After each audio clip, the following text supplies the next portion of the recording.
Usa ka dakong krus ang gipabarog atubangan sa Cebu Metropolitan Cathedral ning Dakbayan sa Sugbo.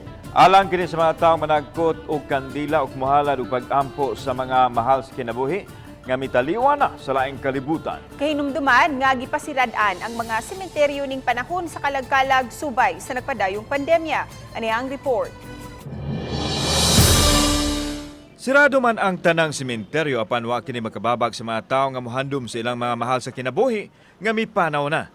Sa simbahan nila kini gipahinungdan sa pag-ampo sama sa Cebu Metropolitan Cathedral din gimuntar ang dakong krus dapit sa groto sa mahal nga Birhen Maria.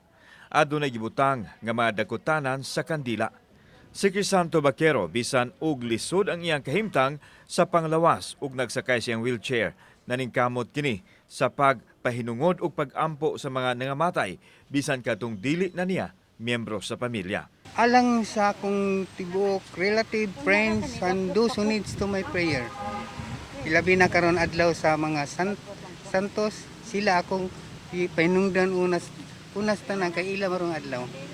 Alang sa mga tao, dako og hawang sa ilang gibati nga sa ikaduhang higayon, wa nila maduaw ang samang sa adlaw nga tinghandom. Apan gisabot nila ang gipatuman nga health protocol sa kagamhanan nga nagdili sa pagpasuod sa mga samang.